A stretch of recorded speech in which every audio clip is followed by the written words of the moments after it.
ప్రార్థన ఏమి ఎక్కువసేపు చేసాడు, వాక్యం ఎక్కువసేపు చెప్తాడేమో అనుకుంటున్నారు కదా. ఎందుకంటే భోజనం కూడా రెడీ కావాలి కదా.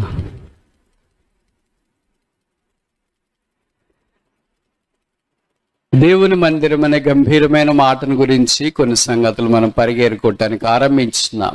మందిర ప్రత్యక్షత దేవుడి యాకోబుకు మొట్టమొదటి ఆదికాండము 28వ అధ్యాయంలో దయచేసినాడని మనకు పరిచయమే. ఆ మందిర ప్రత్యక్షత సంబంధంలో యాకోబుకు సంబంధించిన కొన్ని సామాగ్రి, అది ఆత్మీయంగా జ్ఞాపకం చేసే పాఠాలు ఏమో నేర్చుకోవటానికి ఆరంభించున్నాం. నిన్నటి దినాన జాకబ్ స్టోన్, యాకోబు రాయి అనే మాటను గురించి ఒక 5 విషయాలు నేర్చుకోవటానికి ఆరంభించున్నాం. రెండవది జాకబ్ సాయిల్, యాకోబు యొక్క నూనె. ఏదైనా మొదటి సెషన్లో జాకబ్ స్టాఫ్, యాకోబు యొక్క కర్ర. మనకు 5 కర్రలు జ్ఞాపకం చేయబడుతూ వచ్చినాయి. మొదటిది యాకోబు కర్ర, రెండవది మోషే కర్ర, మూడవది అహరోను కర్ర, నాలుగవది దావీదు కర్ర, ఐదవది శిష్యుల కర్ర. ఇప్పుడు ప్రశ్న ఏంటంటే, ఈ 5 కర్రల్లో మన దగ్గర ఎలాంటి కర్ర ఉంది? యాకోబుది ఉందా? మోషేది ఉందా?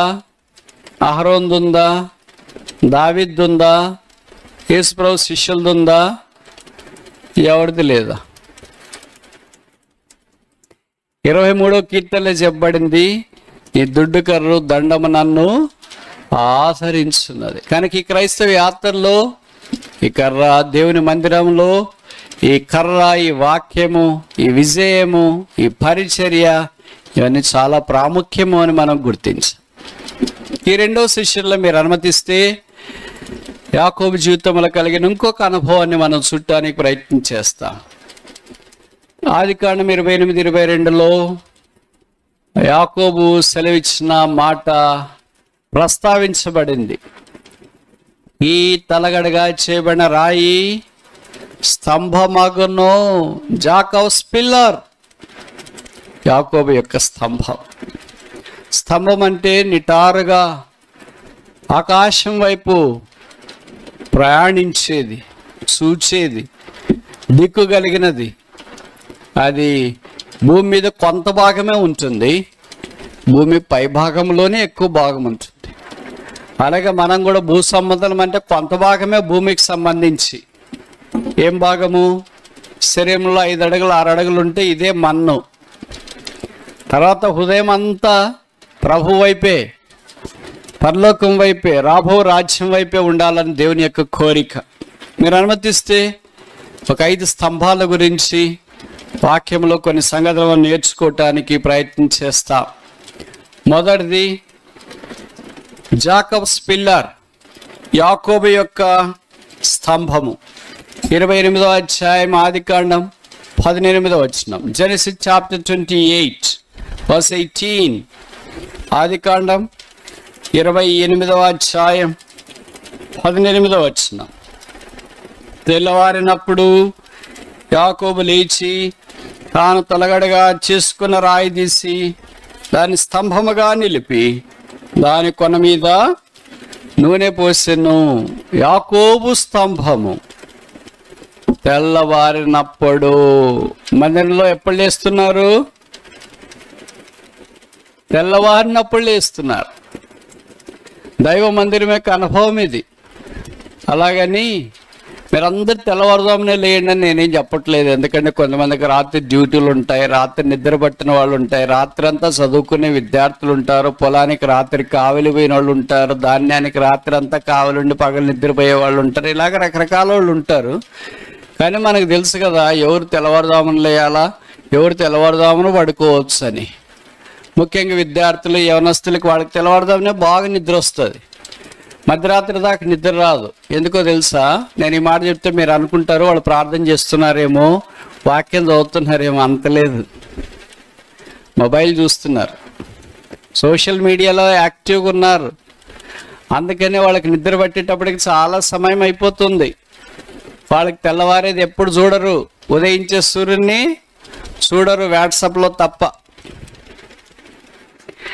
ఇక్కడ తెల్లవారినప్పుడు యాకోబు లేచి, ఒకడే ఉన్నాడు, ఎవరైనా లేపారండి? మనం తెల్లవారినప్పుడు ఏం చేస్తాం? లేయాలనుకుంటే ఏం చేస్తుంది చెప్పరేంటి? నాకు ఇలాంటి వాటిలో చాలా భిన్నమైన అభిప్రాయం ఉంటుంది మీకు నాకు. పొసగదు నేను చెప్పే ఇప్పుడు కాలం వాళ్ళకి అసలు ఇష్టం ఉండదు. మీలో తెల్లవారుజామున లేయాలంటే ఎంతమంది అలారం పెట్టుకునే వాళ్ళు ఉన్నారు? చాలామంది ఉన్నారు. లేకపోతే ఇంట్లో వాళ్ళకి చెప్పేవాళ్ళు ఉన్నారు. భర్త భార్యకి చెప్తా ఉంటుంది, నన్ను తెల్లవారుజామున లేపు 5 గంటలకు. సరేనా? ఆయన లేస్తే కదా నేను లేపటానికి. భర్త కూడా అలాగే భార్యకి చెప్తాడు, నన్ను తెల్లవారుజామున 5 గంటలకు లేయని, లేపు అని. ఆమె లేస్తే కదా ఈయన లేపటానికి. అనుకోళ్ళు ఇప్పుడు మనుషుల మీద నమ్మకం పోయి కూతురు మీద, కొడుకు మీద, భార్య మీద, భర్త మీద వీళ్ళు ఏం లేపేటట్లు లేరని, వాళ్ళ అమ్మ మీద, నాన్నగారి మీద, అత్తగారి మీద, మామగారి మీద నమ్మకం పోయి లేపేటట్లు లేరని ఇప్పుడు మొబైల్ మీద నమ్మకం పెట్టుకుని ఉన్నారు. అందుకే అలారం పెట్టుకుంటున్నారు. అలారం పెట్టుకోవడం నేను తప్పని చెప్పట్లేదు, వాడుకోండి ఉన్న సామాగ్రి. కానీ దాని మీద ఆధారపడే వాళ్ళు ఎంతమంది ఉన్నారు? నాకు నచ్చితే అట్లా ఆధారపడ్డాం. అంటే నీకే చేత కాదు అంటే, నీవు 5 గంటలకు లేయాలనుకుంటే లేయలేకపోతున్నావు అంటే భూమిని తలకిందులు ఏం చేస్తావు?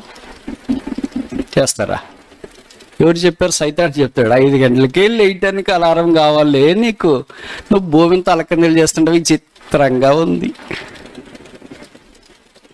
బైబిల్లో అలారం పెట్టుకోలేదు యాకోబు. మోషే తెల్లవారుజామున లేచినాడు, అలారం పెట్టుకోలేదు. అబ్రహాం తెల్లవారుజామున లేచినాడు, అలారం పెట్టుకోలేదు. అంటే అలారం పెట్టుకోవడం తప్పని నేను చెప్తున్నానని మీరు అనుకోవద్దండి, చెడ్డగా తీసుకోవద్దండి. అంటే మీకే నమ్మకం లేదు లేస్తామని. మీరు ప్రార్థన చేసుకొని చూడండి.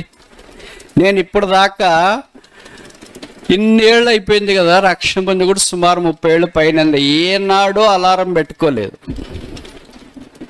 అలాగని ఏనాడు నేను లేయాలనుకున్నప్పుడు ఆలస్యంగా ఏం లేదు, ఇంకా ముందే లేస్తా. ఎన్నో ప్రయాణాలు ఉంటాయి కదా, షేర్ ఆటోలో ప్రయాణం చేస్తా, కారులో ప్రయాణం చేస్తా, బస్సులో ప్రయాణం చేస్తా, రైల్లో ప్రయాణం చేస్తా, ఓళ్ళలో ప్రయాణం చేస్తా, విమానాల్లో కూడా ప్రయాణం చేస్తా. కొన్ని మధ్యరాత్రి దిగే ఉంటాయి, కొన్ని తెల్లవారుజామున ఎక్కే ఉంటాయి, కొన్ని రకరకాలుగా ఉంటాయి. ఏదో 1-2 ఇన్సిడెంట్లు తప్ప ఇప్పటిదాకా నాకు ఏది మిస్ అయినట్లు గుర్తు లేదు. ఇప్పుడు పలానా మీ ఊరు రావాలనుకోండి, తెల్లవారుజామున 3:30కో 4కో వస్తుంది, ప్రభా నేను గుంటూరులో దిగాల అని పడుకునేటప్పుడు రాత్రి ప్రార్థన చేసుకుని పడుకుంటా. గుంటూరు రాకమునిపై పేరిచర్ల స్టేషన్ వచ్చిన వెంటనే మెలకు వస్తుంది, ఎవరో తట్టినట్లు. నాకెవరు దిక్కులేరు కదా మీ మాదిరి. 4:30కి లేపని చెప్పడానికి ఎవరు లేరు కదా, ఒక్కడే నాకు ఉండేది. మీకు ఇంట్లో ఎంతమంది ఉన్నారు చెప్పండి, కానీ ఎవరు లేపట్లేదు మిమ్మల్ని. పడుకుని లేని నాన్నగారు పడుకుని, అమ్మ పడుకుని, అన్న పడుకుని, నాన్న పడుకుని. మంచిదే, అవసరాన్ని బట్టి లెగాల్సి వస్తే మీరు లెగాలంటారు కదా గుంటూరు జిల్లాలో. తెల్లవారుజామున యాకోబు లేచి తలగడగా చేసిన ఒక రాయి. తలగడగా రాయి అంటే హారిజాంటల్, సమాంతర, భూమికి సమాంతర, భూ సంబంధమైంది. ఇప్పుడు దాన్ని ఏం చేసినాడంటే 90 డిగ్రీలు లేపినారు. పర సంబంధమైందిగా చేసినాడు, దైవికమైందిగా చేసినాడు. ఇప్పుడు భూమికి కాదు నువ్వు సమాంతరం, దేవుడు వైపు. అందుకని ఇవన్నీ ఎట్లుంటాయి? పైకి ఉంటాయి. అడ్డం ఉండేవన్నీ అడ్డం ఉంటాయి. పైకి ఉండేవన్నీ పరలోకాన్ని మనకు సూచిస్తూ ఉన్నాయి. కనుక విశ్వాసి భూ సంబంధి కాదు, పరలోక సంబంధి. పౌలు రాస్తూ వచ్చినాడు ఫిలిప్పీ పత్రికలో, your citizenship is in heaven. మీ పౌరసత్వము పరమందు లేదా పరలోకమందు ఉన్నది. కనుక క్రైస్తవ జనమా, మీరు త్వరగా రాత్రి పడుకొని ఉదయం కూడా త్వరగా లేచి కుటుంబ పక్షాన ధూమం వేసి చేతులెత్తి ప్రార్థన చేసేవారుంటే ఆ కుటుంబానికి భద్రత, కాపుదల. ఆ ఇంట్లో ఉదయం భర్త ఎప్పుడు లేస్తాడో, భార్య ఎప్పుడు లేస్తుందో, కొడుకు ఎప్పుడు లేస్తాడో, కూతురు ఎప్పుడు లేస్తుందో, మామ ఎప్పుడు లేస్తాడో, తాత ఎప్పుడు లేస్తారో, అమ్మమ్మ ఎప్పుడు లేస్తుందో, ఎవరెప్పుడు లేస్తారో తెలియకుండా ఉంటే ఆ ఇల్లు ఎలాగుంటుందో మీరు ఊహించుకోండి. గుణవంతురాలైన భార్యను గురించి సామెతలు 31లో చెప్పబడింది. ఎప్పుడు లేస్తుందంట ఆమె? 10 గంటలకే 11కే ఉదయం. మీరు చాలా పల్లెటూరు కదా, మీకు చాలా మందికి తెలిసింటుంది. అత్తోళ్ళు మీ ఇంట్లోనా ఉంటే మీరు ఆలస్యంగా లేస్తే పొరపాటును కూడా క్షమించరు. ఎవరో మన అంటున్నారు, బ్రదర్ మీరు మగవాళ్ళు అయితే చాలా మేలైంది బ్రదర్, మీరు అత్తగిన అయిపోయింటే ఇంక అయిపోయేవాళ్ళు. అది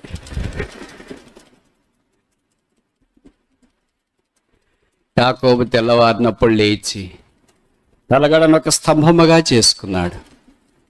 మనకి యాకోబు తన జీవితంలో ఆధ్యాత్మిక స్తంభాన్ని సిద్ధపరిచినాడు. దీనికి ఒక పేరు పెడదామా? పిల్లర్ ఆఫ్ విజిటేషన్, దైవ దర్శన స్తంభం.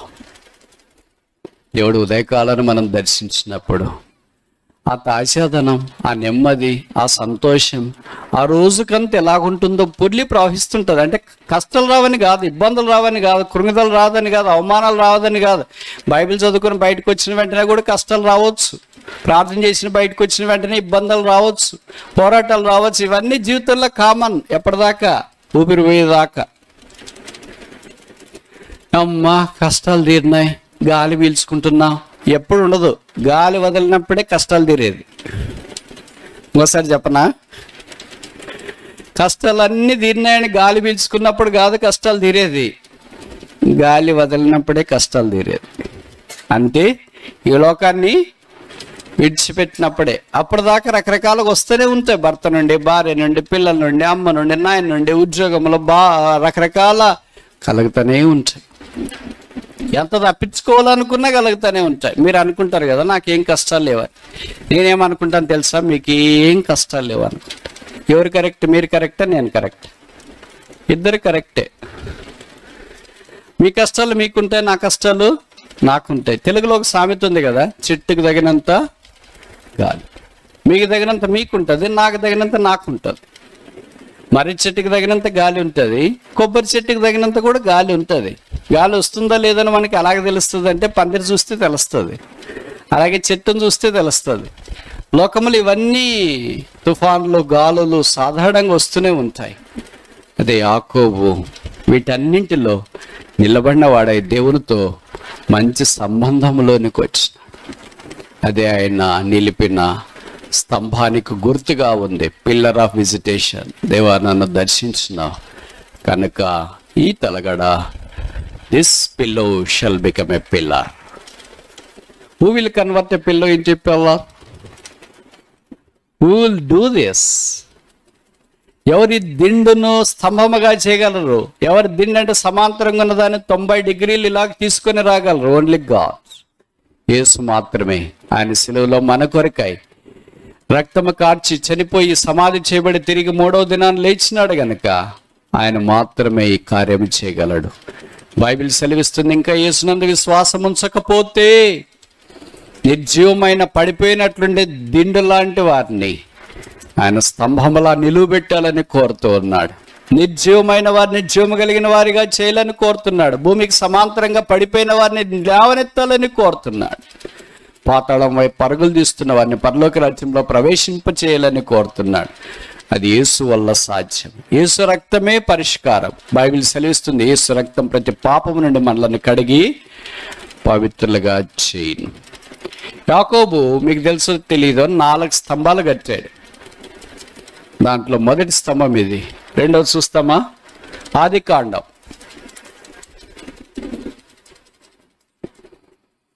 31వ అధ్యాయం 45వ వచనం. జెనసిస్ చాప్టర్ 31, ఆదికాండం 31వ అధ్యాయం 45వ వచనం.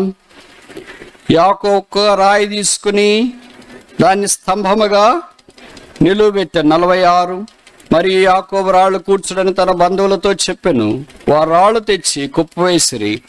అక్కడ వారు ఆ కుప్ప యొద్ద భోజనము చేసిరి. సాక్ష్యపు కుప్ప. ఇది మనకు తెలుసు కదా. లాబాను యాకోబు మామ కూతుర్ని ఇచ్చినాడు, గొప్పవాన్ని యాకోబుని చేసినానని అనుకుంటూ ఉన్నాడు. జరిగిన సంగతి ఏంటంటే ఆయన మనసు మారిందంట. అంటే ముఖం కూడా మారిపోయింది. మనకు కూడా తెలుస్తుంది కదా, ఎవరైనా బంధువులు వస్తే వచ్చిన రోజు ముఖం అంతా నవ్వుతూ ఉంటాం. 32 పళ్ళు, అయ్యో రాక వచ్చారు కదండి, రండి కూర్చోండి, అయ్యో మీరు రావాలని ఎంత ప్రార్థన చేసామో తెలుసా అని వాళ్ళు చెప్పారు అనుకోండి, వేసవి కాలం అంతా ఇక్కడే గడపాలనుకుంటున్నాను అని. ముఖం ఎలాగైపోద్ది ఇప్పుడు? పుచ్చకాయ మాదిరి అయిపోతుంది, వాటర్ మెలన్. ఇంతకుముందు అంతా కళకళలాడుతూ ఉంది, ఇప్పుడు వెంటనే అలాగ మారిపోతుంది. ఇలాగ లాభానికి ముఖం కూడా మారిపోయిందంట. అదే యాకోబు బాగా గుర్తుపట్టాడు. కూతుర్లకు గుర్తుపట్టేకి రాదు, ఎందుకంటే వాళ్ళ నాన్నగారు ఎలాగున్న వాళ్ళకి నచ్చుతుంది. అల్లుడికి మాత్రమే తెలుస్తుంది నాన్నగారి ముఖమే, మామగారి ముఖమే ఎలాగుందో అని. అందుకే అల్లుడు గుర్తుపట్టి భార్యలతో చెప్పాడు, ఏంటమ్మా మీ నాన్నగారు ఇంతకుముందు ఉన్నట్లు లేడు, కొద్దిగా ఏదో తేడా కొడుతుంది అని. ఇప్పుడు కాలం కూతుర్లు అయితే ఏమంటారు, ఏంటి మా నాన్న మీద అంత మాట అంటావు, ఎప్పుడు మా నాన్నగారు తెలుసా మా కొరకు ఇంకా ఏడుపు, అన్నం చేయకుండా పడుకోవడం, అయ్యో పొరపాటున వెళ్ళి నాన్న ఆమెనన్న ఫీల్ కాదు, నీ ముఖమే విట్ అయిపోయింది, ఇలాగ మారిపోయింది అలాగ మారిపోయింది అని ఏం ఫీల్ కాదు. కానీ మీ నాయన, మీ అమ్మ, మీ తమ్ముడు, మీ అక్క, మీ చెల్లెలు అంటే ఇంకంతే. గుంటూరు కారం, పౌరుషం, పల్నాడు పౌరుషం అంత వస్తుంది కదా. అలా కాకుండా వాళ్ళని ఎంత పర్సనల్గా తిట్టినా నువ్వేం ప్రార్థన చేసుకో, బైబిల్ చదువు, నువ్వేం వేస్ట్, లాభం లేదు, ఏదో దిక్కుమాలి నిన్ను చేసుకున్నాను అన్ని మాట్లాడినా ఏదో కొద్దిసేపు ఏడ్చి తర్వాత మామూలు అవుతారు. కానీ పక్కన కొద్దిగా వాళ్ళ నాయన అమ్మ దగ్గరికి వస్తే ఇంక అయిపోయా. ఇప్పుడు వీళ్ళు కూడా అలాగని ఉండొచ్చు కదా. యాకోబు భార్య రాహేలు, లేయాలు ఏంటంటే మా నాన్నగారిని అలాగనిస్తారు. అసలు మా నాన్నగారు ఎంత గొప్పోడో తెలుసా, మీలాంటి దిక్కుమొక్కల ముఖం లేనోడికి ఏమి లేకుండా మా ఇంటికి వచ్చేస్తే మమ్మల్ని ఇయడం మాత్రమే కాకుండా గొర్రెల మందులు ఇవన్నీ ఇచ్చేసి 20 ఏళ్ళు ఇంత గొప్ప ఆస్తి కలిగిన వానిగా చేస్తే 12 మంది పిల్లలు మాకు పుడితే వాళ్ళందరినీ మేము సాకలేకపోతే మా నాన్నగారే చూసుకుంటా ఉంటే ఈరోజు అనరాని మాటలు అంటారా? 20 ఏళ్ళకి మా నాయన ముఖం బాగలేకుండా అయిపోయిందా? ఇప్పటిదాకా అంత బాగుండేది కనిపించిందా? అబ్బో, నువ్వు మా నాయన ఇంట్లో ఉంటే నీ ఇలాగంటావు, నీతో పాటు ఇంకొస్తే నన్ను బతికినిస్తావా? ఏదో బతికితే ఊరుంటే ఉప్పని నమ్ముకొని తింటాం, ఇక్కడే ఉంటానులే మేము, రాము నువ్వే వెళ్ళని వింటారేమో. కానీ ఆ భార్యలు ఎంత సుగుణాల రాసులు అంటే, అవునండి మాకు కూడా అలాగే అనిపించింది. మా నాన్నగారు వేరే, మా అన్న కొడుకు వేరేగా మాట్లాడుతున్నాడు. మరి ఇప్పుడు ఏం చేస్తాం అమ్మాయి అని అంటే, ఏం లేదు మనం తిరిగి వెళ్ళిపోదాం. యాకోబు అన్నాడు, దేవుడు నాకు ప్రత్యక్షమైనాడు, నాతో మాట్లాడినాడు, నా దేశానికి తిరిగి వెళదాం. సరే వాళ్ళందరూ బయలుదేరి వచ్చినారు. ఎంత ఆశ్చర్యం కదా ఇది. సాధారణంగా పుట్టినిల్లు వదిలి రావాలంటే చెప్పండి అమ్మా, గుంటూరు బిడ్డలు వాళ్ళు చెప్తుంటారు మాకు, పుట్టినిల్లు అంటే పరలోకం అంట, నరకము అంటే డాష్. మీరే ఫిలప్ చేయండి దీన్ని. భూమి మీద 2 రాజ్యాలు ఉంటాయి వాళ్ళకి. అందుకని వాళ్ళ పుట్టినింటికి పోతే రాబుద్ది కాదు, అందుకని వాళ్ళు పోకుండా ఉండాలనుకుంటారు. కానీ శోధన వస్తుంది, ఎలాగైనా పుట్టింటికి వెళ్ళాలని. ఆ శోధన వచ్చేటప్పుడు వెళ్ళేటప్పుడు ఏమనుకుంటారు, ఒక్కరోజు అక్కడ ఉంటాను సరేనా, మా నాన్న అమ్ముతున్నా, ఒక్కరోజే, నెక్స్ట్ డే వస్తాం. అక్కడికి వెళ్ళి వాళ్ళ నాన్నగారు అమ్మగారు ఇతరులు చూసిన వెంటనే, ఇల్లంతా చూసిన వెంటనే ఇంకా నేను రాండ్లో ఇక్కడే ఉంటాను, మా అమ్మకు. అరే వచ్చేటప్పుడు ఒక్కరోజు కదమ్మా నువ్వు ఉంటానని చెప్పినావు, అప్పుడు చెప్పినాను, ఇక్కడికి వచ్చిన తర్వాత రాబుద్ధి కావట్లేదు. పుట్టినీళ్ళు పవర్, గ్రావిటీ, ఆకర్షణ, అయస్కాంతం, అది సిస్టర్స్నే పట్టుకుంటారు. మాకు ఎంత వికర్షణ అంటే అంత వికర్షణ. యాకోబు అక్కడి నుండి బయలుదేరి రావాలనుకున్నాడు. ఆయనతో పాటు బయలుదేరి ఆయన భార్యలు, పిల్లలందరూ వచ్చినట్లు వాక్యంలో చూస్తున్నా. ఇప్పుడు జరిగిన సంగతి ఏంటంటే, ఈ సంగతి లాభానికి తెలిసిపోయింది. అమ్మో నన్ను మోసం చేసి వెళ్ళిపోయారు. యాకోబు వెళ్ళడం మాత్రమే కాదు, మా ఇంట్లో అమ్మాయిలు కూడా వెళ్ళిపోయారు ఏంటి చెప్పకుండా. 20 ఏళ్ళుగా వారిని నేను పోషిస్తే, కాపాడి భద్రపరిస్తే, పెళ్లి కాకమును పంత వాళ్ళని చూసుకుని వస్తే చెప్పకుండా పోయారంటే మరి అదే జరుగుతుంది, జ్ఞాపకం ఉంచుకోండి. దానికి కూడా షాక్ ట్రీట్మెంట్ వస్తాయి. అట్లాంటివి కూడా బైబిల్లో కూడా అలాంటి షాక్ ట్రీట్మెంట్లు ఉన్నాయి. షాక్ ట్రీట్మెంట్లకి ఏమి షాక్ కావద్దండి, రొటీన్కి జరిగేదే. ఆయనకి షాక్ అయిపోయి కోపం వచ్చింది. కోపం వచ్చి ఇంక చంపేయాలనుకున్నాడు. బయలుదేరిపోతుంటే దేవుడు ఆయనతో అన్నాడు, యాకోబు విషయం జాగ్రత్త సుమి, ఏం కీడ్ చేయొద్దు సరేనా, మాట్లాడాలంటే మాట్లాడాలడు కదా. ఆయన బయలుదేరి యాకోబుని కలుసుకున్నాడు. వారిద్దరు తిరిగి సమాధాన స్థితిలోనికి వచ్చినారు. అప్పుడు యాకోబు చేసిన పని ఇక్కడ రాయబడుతూ వచ్చింది. యాకోబు ఒక రాత్రి నిలిపి సాక్షి, దేవుడికి ఆయన బంధువులకు సాక్షి. కానీ కొన్నిసార్లు మనకు బంధువులతో చాలా ఇబ్బందులు ఉంటాయి. మీకు తెలుసు కదా, నేను అనుభవం లేకపోయినా చెప్తా, మీరు ఏమనుకోవద్దండి సరేనా. సమస్యలు అన్నిటికంటే ఇంటి సమస్యలు చాలా కష్టం. ఆఫీస్లో సమస్యలు భరించవచ్చు, బయట సమస్యలు భరించవచ్చు, సమాజంలో సమస్యలు భరించవచ్చు, ఇంట్లో భర్తతోనా, భార్యతోనా, అత్తతోనా, మామతోనా, నాయనతోనా, అమ్మతోనా, తోబుట్టులతోనా సమస్యలు వచ్చినప్పుడు భరించడం చాలా కష్టం. ఎవరికి చెప్పుకోలేము. మా అక్క ఇట్లా, మా చెల్లి ఇట్లా, మా తమ్ముడు ఇట్లా, మా అన్న ఇట్లా, మా నాయన ఇట్లా, మా అమ్మ ఇట్లా అని. అలాగే కడుపులో ఉంచుకోలేము. ఏం చేయాలి మరి? కడుపులో పెట్టుకుంటే పట్టుబ్బిపోతుంది, చించుకుంటే కాళ్ళ మీద పడుతుంది. ఆ సమస్యలతో సతమతమవుతా ఉంటాం.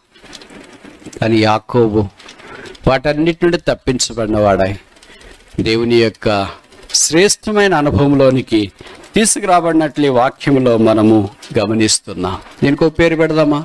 Pillar of separation. మామ నుండి, లోకము నుండి, అంటే వాళ్ళంతా నమ్మినోళ్ళు కాదు ప్రభుని, ఊరికే అలాగే సరదాగా.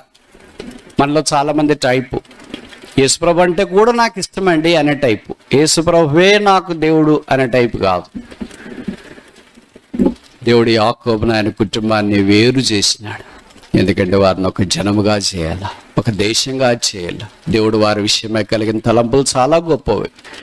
If there is no separation, there is no blessing. వారు ప్రత్యేకమైన జీవితం జీవించకుండా ఉంటే వారికి ఆశీర్వాదం లేదు. కనుక ఇది రెండో స్తంభం.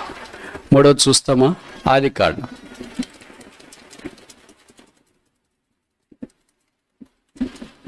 35వ అధ్యాయం. ఆదికాండం 35:14. Genesis chapter 35 verse 14. ఆదికాండం 35వ అధ్యాయం 14వ వచనం.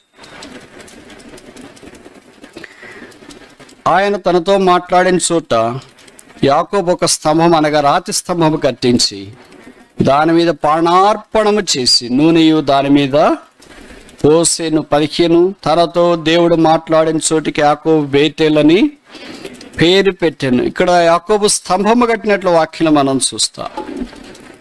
కనుక దేవుడు యాకోబు ద్వారా అద్భుత ఆశ్చర్యకార్యాలు జరిగిస్తూ వచ్చినాడు. ఈ స్తంభము పిల్లర్ ఆఫ్ సాంక్టిఫికేషన్, పరిశుద్ధ పరచబడే సంఘము లేదా స్తంభము. 35వ అధ్యాయంలో యాకోబు అన్నాడు కదా, మొదటి 6 వచనాల్లో, మనము లేచి బేతేలునకు వెళ్ళదాము. Let's arise and go to Bethel. బేతేలునకు వెళ్ళదామంటే వాళ్ళు బేతేలకు దగ్గర ఉన్నారనే, దూరం ఉన్నారనే? దూరం ఉన్నారని, ఎంతో కొంత దూరం ఉన్నారు. బేతేలు దగ్గరే లేరు, బేతేల్లో అసలే లేరు. ఆ దూరం నుండి రావటానికి 12 మంది పిల్లలతోనా, భార్యలతోనా, తర్వాత ఇంకా మిగతా పనివారితో, వీళ్ళందరితో ఎంత కష్టమైన సంగతి మనకు తెలుసు కదా. భార్య, భర్త, కొడుకు, కూతురు ఇలాగ 4 ఇంట్లో ఉంటేనే ఆదివారం సిద్ధపడి మందిరానికి రావాలంటే ఒక పెద్ద యుద్ధం మాదిరి ఉంటుంది. నాకు తెలుసు చాలా మంది క్రైస్తవ భార్య భర్తలు సోమవారం నుండి శనివారం దాకా పోట్లాడుకోరు, వాళ్ళు ఆదివారమే పోట్లాడతారు. ఎందుకో తెలుసా? మీకే అనుమానం వస్తుంది, అదే సోమవారం నుండి శనివారం దాకా పోట్లాడుకోమా, ఆదివారం ఎందుకు పోట్లాడుకుంటున్నా? అసలు ఆదివారం పోట్లాడుకోకూడదు కదా. ప్రార్థన చేసుకొని, బైబిల్ చదువుకొని, ఆరాధన చేసి, ప్రభు బలలో పాలు పొంది, సండే క్లాసు ఇవన్నీ చూసుకోవాలి. కానీ ఆదివారం పోట్లాడుతున్నాం ఏంటంటే, మన సాహిత్యం ఆదివారమే పెడతాడు మీ ఇద్దరికి. ఎలాగ పెడతాడు? మీరు ఎంత జాగ్రత్తగా ఉన్నా అంతే.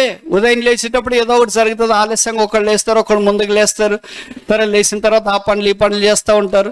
ఈ దినాల్లో మనకి ఎంత అనుకూలత ఉందంటే, మనం లేచిన వెంటనే వాష్రూమ్కి వెళ్తే నీళ్ళు వస్తూ ఉంటాయి, వేడి నీళ్ళు వస్తాయి, స్నానం చేయొచ్చు. బయటకు వస్తే టేబుల్ మీద పొగలు జిమ్మే టిఫిన్ ఉంటుంది. అక్కడి నుండి అదేంటి బెడ్రూమ్లోకి వెళితే పెద్ద సెల్ఫ్ నిండా, వార్డ్రోబ్ నిండా బట్టలు, ఏది వేసుకోవాలో కన్ఫ్యూజ్ అయిపోతాం. షాక్.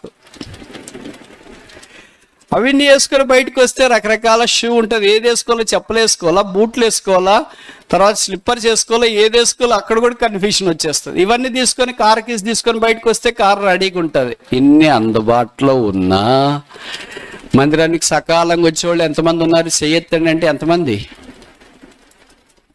పాత యాకోబు దినాలు ఎలాగుండేది? అంత దూరం ఎందుకులే, మన అమ్మ నాన్న వాళ్ళ దినాలు ఎలాగుండేది తెలుసు కదా.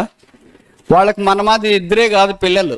we 2 hours 2, we 2 hours 1, we 2 hours none అని ఒక స్లోగన్ వచ్చింది, మీకు తెలుసు కదా. మేమిద్దరము మాకిద్దరు, పాతకాలము అది. ఇప్పుడు ఏమొచ్చిందంటే మేమిద్దరము మాకొక్కరు. ఇంకా అడ్వాన్స్డ్ స్లోగన్ ఏంటంటే మేమిద్దరం మాకెవరొద్దు. పోనీ ఇద్దరు పెట్టుకోండి, వాళ్ళ భార్య భర్త ఇద్దరు పిల్లలు, వాళ్ళతో సిద్ధపడి వచ్చి రావడానికి ఎంత కష్టమో. నేను ఇలాగ చెప్తున్నా, మీరు అనుకుంటు బ్రదర్ సమయానికి పోతే ఏం చేస్తాం బ్రదర్, పాటలు పాడేవాళ్ళు మాకు నచ్చరు, సేవకుడు మాకు నచ్చడు, వాళ్ళు వాక్యం చెప్పేవాళ్ళు ఏం చెప్తారో మాకు నచ్చదు, అయ్యో ఏదో మందిరం కదా ఆదివారం పోకపోతే బాగుండదని ఆలస్యంగా వచ్చి బలలో పాలు పొంది కానకేసి వెళ్తున్నామండి. ఎవరి కొరకండి? మీ కొరక? యాకోబు దేవుని మందిరంకి వచ్చేటప్పుడు కుటుంబం అంతా అన్య దేవతలు అన్నిటినీ పక్కన పడేసిండే, పాపము అపవిత్రత అన్ని పక్కన పడేశారు. పిల్లర్ ఆఫ్ సాంక్టిఫికేషన్, పరిశుద్ధంగా. ప్రసంగి 5:1 చెప్పబడింది కదా, మీరు దేవుని మందిరమునకు వెళ్ళినప్పుడు మీ ప్రవర్తన జాగ్రత్తగా. నీ మందిరంలో ఉన్న అన్నీ పరిశుద్ధమైనవి. పరిశుద్ధత ఎన్నటికి ఆయన మందిరమునకు అనుకూలం. మీరు దేవుని మందిరానికి సకాలములో వచ్చి చూడండి, మీ కుటుంబము మీరు ఎలాగ ఆశీర్వదించబడతారు. మీరు సకాలంలో రాకుండా ఎవరి దారిన వాళ్ళు వచ్చి చూడండి, మీరు డాష్ ఎలాగైతారో. ఇంకోసారి చెప్పనా? చెప్పమంటారా వద్దా? ఎన్నిసార్లు చెప్తే మేము వింటే కదా. వినరు. మీకు ఎలాగనిపిస్తుంది అంటే నష్టపోయినా పర్వాలేదు కానీ దేవుని వాక్యం ప్రకారం జీవించకూడదు అని సైతాడు బలంగా నాటి నూరి పోసింటే టానిక్ మాదిరి. డిఎన్ఏలో కూడా అదే పని చేస్తుంటుంది. అట్లా వినకూడదు, అట్లా చేయకూడదు, వీళ్ళు మామూలుగానే మస్తుగా చెప్తా ఉంటారు, అట్లా అనుకుంటే ఎట్టయితుంది. వాళ్ళు చెప్పేవాళ్ళు స్టేజ్ మీద ఉంటారు కానీ వాళ్ళకి ఏం కనిపించదని. నేను కూడా కింద నుండి ఇక్కడికి వచ్చిన, నేనేమి ఇటు పై నుండి దిగి రాలే, ఇట్లా కింద నుండి మెట్లెక్కి ఇట్లా వచ్చిన. నేను చదువుకునే దినాల్లో కూడా సమయానికి వెళ్ళా. ఆరోగ్యంగా నేనుంటే సాధారణంగా సమయానికి వెళ్తా. నేను ఒక్కడే ఉంటే ఖచ్చితంగా దేనికైనా సమయానికి వెళ్తా. కానీ నా చుట్టూ కొంతమంది పరివారం ఉంటుంది కదా, ఆ పరివారం ఉన్నప్పుడు ఆలస్యం అవుతుంది. ఎవరో ఒకళ్ళు ప్రార్థన అని అదే ఇదని ఫోన్ అని అది అట్ట మొత్తానికి ఆలస్యం అవుతుంది తప్ప మిగతా ఏ సమయంలోనైనా సమయానికి వెళ్ళాలా, పాటలు వినాలని వాళ్ళే మనకు మొదటి చెప్తారన్నా. పాటలు అన్నీ అయిపోయిన తర్వాత మీరు రండి అని. నేనేం వచ్చి ప్రార్థన స్టార్టింగ్ ప్రార్థన నుండి కూర్చోవాలని నేను అనుకుంటా. ఇప్పుడు సరే వాళ్ళ మాట వినాలి. స్థానిక సంఘం వెళ్ళిన తర్వాత దేవుని మందిరము మానేయద్దండి. మేము మీకు సరిపోకపోవచ్చు, మేము చెప్పే వాక్యం మీకు నచ్చకపోవచ్చు, మేము పాడే పాటలు మీకు నచ్చకపోవచ్చు, బోధకులు నచ్చకపోవచ్చు, ఎల్డర్స్ నచ్చకపోవచ్చు, సంఘ పెద్దలు నచ్చకపోవచ్చు, మేము ఎవరు నచ్చకపోవచ్చు. కానీ దేవుని మందిరంలో ఒక్కడున్నాడు, ఆయన పేరే దేవుడు, ఆయన పేరే యేసుక్రీస్తు. దాని పేరే అది. మా ఇల్లు అని చెప్పలేదు అక్కడ. దేవుని మందిరం అనే దగ్గర దేవుడు అనే పదం తీసేసి పత్తిపాడు లేదా గుంటూరు లేదా మీ పేర్లు అక్క అన్న అని ఇలాగ పేర్లు కాదు అక్కడ ఉండేది. దాని పేరే అది. ఎవరిదో తెలుసా? ఓనర్షిప్. దెబ్బకు సెట్ అవుతారు పేరింటే. War one side. ఆయన పేరే యేసుక్రీస్తు ప్రభు. ఆయన అన్నాడు, ఈ సంఘము నాది. అందుకే కొన్ని పదాలు వాడబడుతూ వచ్చినాయి. నా సంఘము, నా మందిరము, నా శరీరము, నా ద్రాక్ష తోట, నా పెళ్లి కూతురు, నా వధువు, నా ప్రియురాలు, నా ప్రాణేశ్వరి, నా పావురము. ఎవరు వీళ్ళంతా? యేసు యొక్క సంఘం. యేసు సంఘానికి సంబంధించి దయచేసి నిర్లక్ష్యం వహించవద్దండి. పర్వాలేదులే అనుకోవద్దండి, చూస్తాములే అని అనుకోవద్దండి. చాలా మంది మనం ఆత్మీయంగా నష్టపోవటానికి ఇదే కారణం. నాకు తెలుసు, 60 దేశాలు తిరిగాను, ఇలాంటి సంఘాలు కొన్ని వందల దగ్గరికి వెళ్ళి ప్రసంగాలు చేశాను. విశ్వాసుల మధ్యలో ఉన్న సాధారణమైన బలహీనత ఏంటంటే కాంప్లిసెన్సీ అంట, నిర్లక్ష్యం.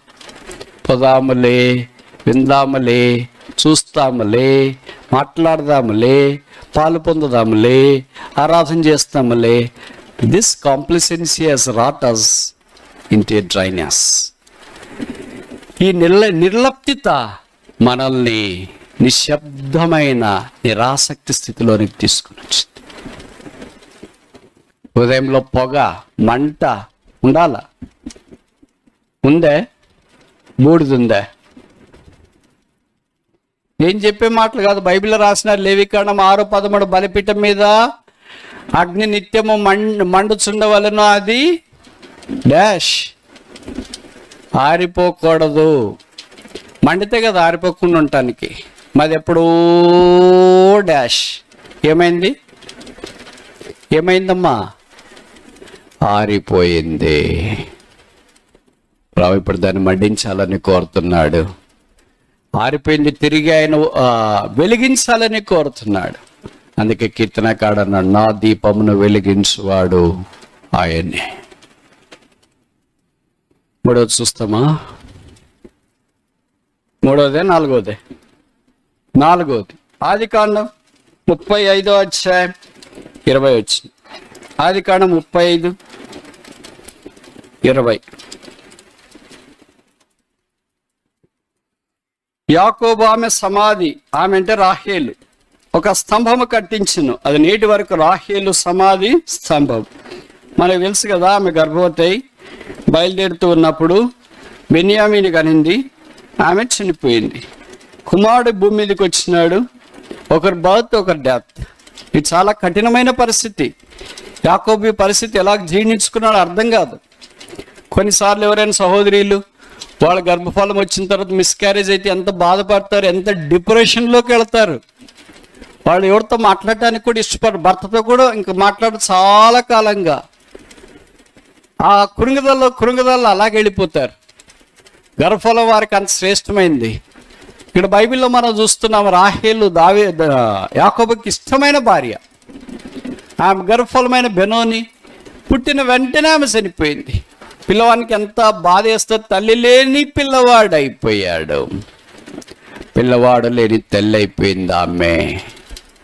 ఆ పరిస్థితిలో యాకోబులు అంటాడు, లేదా యాకోబు స్థలములో వద్దులే, మనం పోల్చుకోవద్దు, ఎందుకంటే మనం భరించలేము అది.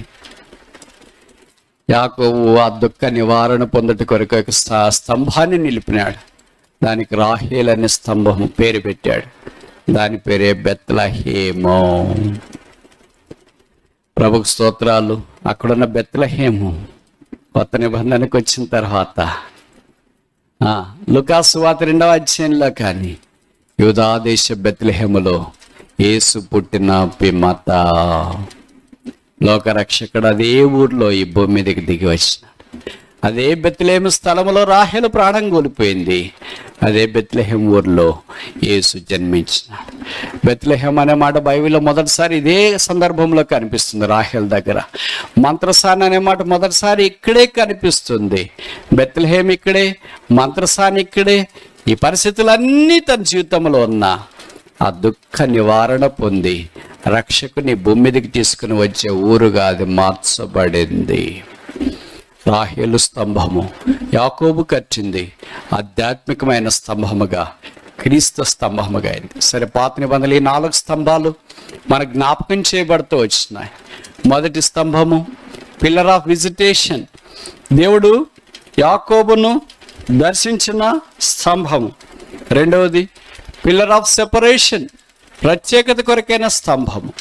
మూడవది పిల్లర్ ఆఫ్ సాంక్టిఫికేషన్, పరిశుద్ధత స్తంభము.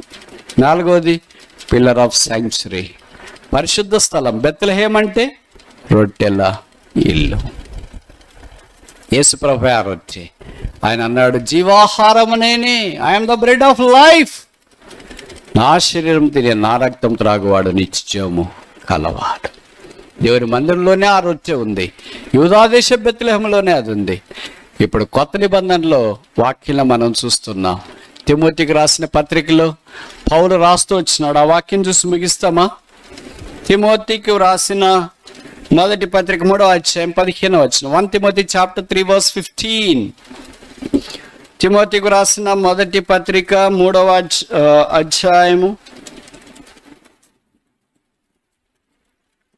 15వ వచనం. 1 Timothy chapter 3 verse 15.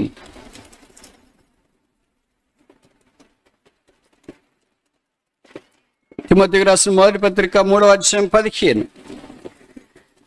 అయినా నేను ఆలస్యం చేసిన యెడల దేవుని మందిరములో, దేవుని మందిరం అంటే ఏంటి అని ఇక్కడ జవాబు ఇచ్చినాడు ఆయన. అనగా బైబిల్ చాలా అందమైంది. భూమి మీద ఉన్న డిక్షనరీలు అన్నిటికంటే ఇది శ్రేష్టమైంది. అనగా అనగా అనగా అంటే మన తెలుగు మీడియము, తెలుగు రాదు, ఇంగ్లీష్ రాదు కదా. అందుకనే దేవుని మందిరం అంటే ఏంటబ్బా అని అనుకోకుండా అనగా ఏంటి అనగా అని అంటే, జీవముగల దేవుని సంఘములో జనులెలా ప్రవర్తింపవలెనో అది నీకు తెలియజేయచ్చు. ఈ సంగతులను నీకు రాయిచున్నాను. ఆ సంఘము సత్యమునకు స్తంభము. ఇది దేవుని మందిరము స్తంభానికి జ్ఞాపకం చేసి, ప్రకటన గ్రంథంలో జయించు వారు నా దేవుని మందిరంలో ఎలాగుంటారంట? స్తంభాల వలె ఉంటారంట. ఆది కాండంలో ఆరంభించబడిన స్తంభము ప్రకటన గ్రంథం దాకా కొనసాగించబడుతూ వచ్చింది. ఇప్పుడు ముగించక మన ప్రశ్న ఏంటంటే, ఈ 5 స్తంభాల్లో అంటే తిమోతికి రాసిన మొదటి పత్రిక 3వ అధ్యాయం 15వ వచనము పిల్లర్ ఆఫ్ స్టెబిలిటీ, స్థిరమైన స్తంభం. ఈ 5 స్తంభాల్లో మనం ఏ రకమైన స్తంభం? మొదటిదే, రెండవదే, మూడవదే, నాలుగవదే, ఐదవదే? అసలు మన స్తంభాలే అక్కడ లేవా? యాకోబు ఒక స్తంభమును నిలిపి, లేదా రాతిని నిలిపి దాన్ని స్తంభముగా చేసి, ప్రతి క్రైస్తవుడు చేరి వచ్చిన దేవుని ప్రజలు, ఆన్లైన్లో ఉన్నవాళ్ళు, ప్రభువా నన్ను స్తంభంగా చేయి. ఈ స్తంభముగా లేకుండా వాళ్ళు బహుశా అలాగే ఉరిగిపోయారేమో. ఉరిగిపోయింది దేనికి పనికిరాదు. ఇక్కడ అన్ని చూడు స్తంభాలు కావాల్సిన నిలబెట్టారు కానీ పనికి వస్తుంది. ఇది ఉరిగిపోతే ఏమైనా పనికి వస్తుందా? మనం నిలబడి ఉన్నాము, ఉరిగిపోయాము. ఉరిగిపోవడం అంటే 45 డిగ్రీలు ఇట్లా డయాగోనల్. కింది కన్నా పడిన దూలంగా ఏదైనా పనికి వస్తుంది కానీ, పైకున్న ఏదైనా పనికి వస్తుంది కానీ, మనం డయాగోనల్ అయిపోయాం. అక్కడ 90 డిగ్రీలు కాదు, 0 కాదు, మధ్యలోకి 45. మనకి ఎప్పుడు మధ్యస్థం అంటే చాలా ఇష్టం కదా, న్యూట్రల్ పాయింట్ అంటే. There is no neutrality in Christianity. క్రైస్తవ్యంలో మధ్యస్థం లేదు. అందుకే యేసు ప్రభు మనల్ని ప్రేమించి తిరిగి స్తంభముగా చేయాలని ఆయన శిలువ మీద వేలాడదీయబడ్డాడు. తల మీద ముళ్ళ కిరీటం, ముఖం మీద ఉమ్మి, చేతుల్లో మేకులు, దేహమంతా కోడా దెబ్బలు, ప్రక్కలో బల్లెపోటు రక్తము కార్చి చనిపోయి సమాధి చేయబడి తిరిగి లేచి పరలోక స్థలములో ఆసీనుడై ఉన్నాడు. ఆయన రక్త ప్రభావం బట్టి మన హృదయాలు కడగబడి మనమున్న స్థానిక స్థలాల్లో బెత్లెహేము లాంటి అనుభవములో దుఃఖము, వేదన, నిట్టూర్పు, కృంగుదలు ఉన్నా అక్కడ లోకరక్షకుడు ఉదయించాలని కోరుతున్నాడు.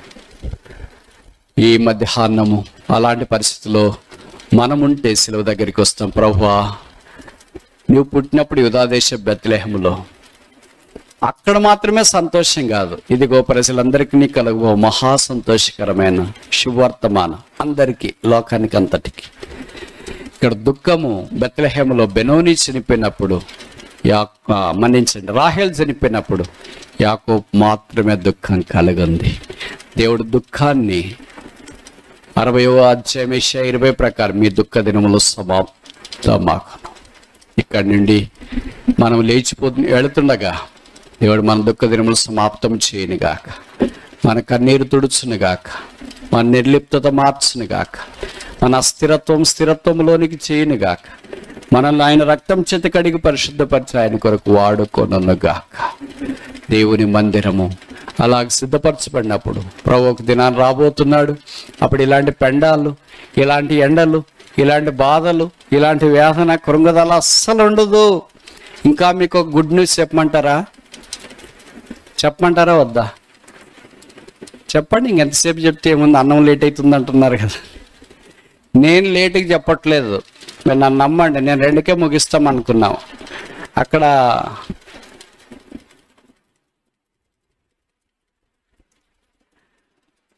కనుక అక్కడ అంటే అయిపోయింది కదా, అయిపోయింది. నేను కూడా అయిపోయింది, నాకు తెలుస్తుంది అప్పుడు. ఎందుకంటే చాలా మీటింగ్స్లో ఇలాగ మాట్లాడింది, వెనక బాగా అనిపిస్తుంది మీకంటే. అక్కడ పరలోక రాజ్యంలో నేను వాక్యం చెప్పేది ఉండదు, సంతోషమే కదా. అబ్బా, ఆ దినం ఎప్పుడు వస్తుందని ఎదురు చూస్తున్నారు కదా. ఆ దినం త్వరలో రాబోతుంది ప్రభు వచ్చిన వెంటనే. నేనే కాదు, ఇంకా మీకు దుఃఖకరమైన విషయం ఏంటంటే ఎవరు అక్కడ వాక్యం చెప్పాల్సిన పనిలే. అయ్యో మా సేవకుడు లేదు, మీ సింగర్ లేదు, మీ మ్యూజిషియన్స్ లేదు, లైవ్ స్ట్రీమ్ లేదు, సండే క్లాస్ లేదు, విబిఎస్ లేదు, కిచెన్ బ్రదర్ లేదు. పాపము లేదక్కడ, సూర్యుడు లేడక్కడ, చంద్రుడు లేడక్కడ, బోధకులు అవసరం లేదు అక్కడ, ఉపాధ్యాయులు అవసరం లేదక్కడ, వేదన కృంగుదల అవమానము లేదక్కడ. గొర్రెపిల్లి సమస్తమున కాదా. ఆ ప్రభువును చూస్తూ పావనడా మా రక్షణ కొరికే స్తోత్రములని ఆయన ఆరాధించే భాగ్యములకు వస్తున్నాం. అందుకొరికే భూమి మీద దేవుని మందిరము, దేవుని సంఘముగా మనం సిద్ధపడి పరలోక రాజ్యంలో ప్రవేశించి ఆయన మహిమలో ఆయన్ను చూస్తూ ఆయన కొరకు సదాకాలంగా ఆయన రాజ్యంలో ఉండాలని దేవుని ఉద్దేశం. ప్రభువు మనల్ని అలాగ సిద్ధం చేయనుగాక.